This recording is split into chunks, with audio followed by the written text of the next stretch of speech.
Resident Evil is no stranger to weird or abstract multiplayer games. Resident Evil Outbreak with its 4-player online mode, Resident Evil 3 Remake's Resistance mode, and well, Operation Raccoon City, but we all know how that one went. With the recent announcement of the multiplayer Resident Evil Reverse being shut down on June 29th, I just wanted to take a quick look back at the game's past and see what's been happening with it up until this point. But first, let's start with a quick overview.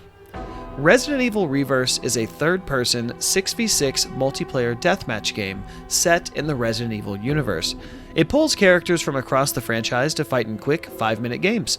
Its premise is simple, but comes off as slightly ineffective once you actually play it. It's a bit repetitive and lacks some depth within the gameplay loop, but for what it is, it's an okay time. Back on January 21st, 2021, the Humble Store, which is an online retailer for video games, accidentally leaked the name Resident Evil Reverse with a listing on their online store. The page included a link to the Resident Evil Reverse website, but the page was not found when clicked on, as it seemed the link went up too early.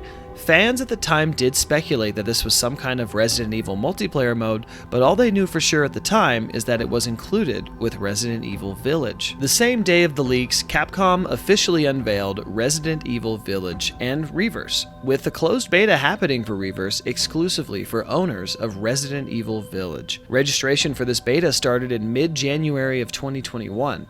The closed beta started on January 28th, 2021 and ran until January 30th. A few months later, there were several open beta timeframes starting with April 8th through the 11th, but the initial launch of the beta had its own matchmaking issues, which caused a mild delay to April 14th through the 16th, and then ending the beta on April 21st. Due to the beta and community data mining, more leaks started to arise on June 14th, 2021. These just confirm some of what was to come in Reverse, like having up to 12 playable characters, 3 multiplayer maps, and playable monsters, and molded that were pulled from across several Resident Evil games. Reverse was originally supposed to release alongside Resident Evil Village on May 7th, 2021, but around July of 2021, Resident Evil Reverse was delayed due to community feedback of matchmaking problems with players having trouble connecting and playing in the beta. I personally love Resident Evil, but I don't know how convinced I am that it needs any type of multiplayer game. Being a fan of the franchise, I was ecstatic when Village was announced, but Reverse was at the very back of my mind for me during this time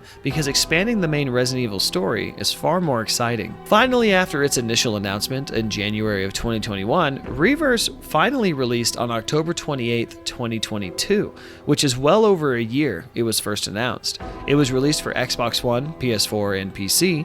You could get the game for free with purchase of Resident Evil Village or buy it standalone for $29 US.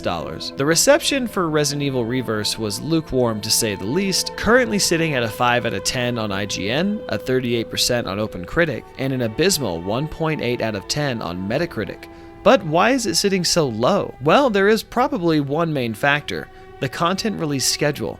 Upon its initial launch, Reverse had only 2 maps, the Baker House from Resident Evil 7 and Raccoon City Police Department from Resident Evil 2. 1 month after launch on November 16th, 2022, Capcom released the Village map from Resident Evil Village, as well as a new character, Tundra, and the game's Premium Pass. The Premium Pass was a one-time $10 US purchase and unlocked the premium reward track of the Battle Pass, with the Battle Pass itself mainly containing cosmetics. After this, on November 30th, 2022, Capcom released another character called Night Howl, as well as some creature skins and costumes. On December 14th, 2022, Capcom released Ada Wong and the Lycan as playable characters and included cosmetic content and some performance fixes. And the final update for Reverse was released on January 23rd, 2023, which featured little to no new content and was mostly reserved for additional maintenance on the game's performance. By this point, the community was unsure of the game's future, as it wasn't receiving any more content updates and the player base was continuing to dwindle. It does seem like from the start that this game was not a priority for Capcom. It feels like they were trying to experiment some with their Resident Evil IP, but would only stick around for it if people liked it. But they ultimately didn't give it a fighting chance. On February 5th, 2025, Capcom announced the end of service for Resident Evil Reverse.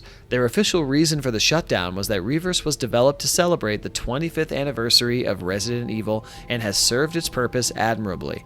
Capcom also stated they felt they had reached a new turning point for the series and that Reverse had accomplished its initial goal. However, it is mostly believed that the game is getting shut down due to its poor reception and dwindling player base. With no new updates coming down for the game, it never received proper interest from the start, and since then has been going downhill. With its repetitive nature and technical issues, it's kind of no wonder that Capcom is bringing the game to an end. The final day to play Resident Evil Reverse is June 29th, 2025, which just so happens to be the release date of this video. As a fan of Resident Evil, I wasn't terribly impressed with Resident Evil Reverse. I do enjoy when developers can experiment and create new things for us to try, but sometimes they just don't stick the landing. All of the footage that you see in this video I recorded before the game's official shutdown date. What I can tell you is that if you missed out on trying or playing Resident Evil Reverse, just know that I feel like you didn't miss much. It was a neat little game, but I can't help but feel like it was half-baked, or like their time could have been used to create something greater in the single-player space. But what did you guys think of Resident Evil Reverse? Did you get a chance to try it out before it got shut down? I'd love to hear your thoughts down below and we can discuss. Otherwise, thank you for watching, and I'll see you guys in the next video. Bye-bye!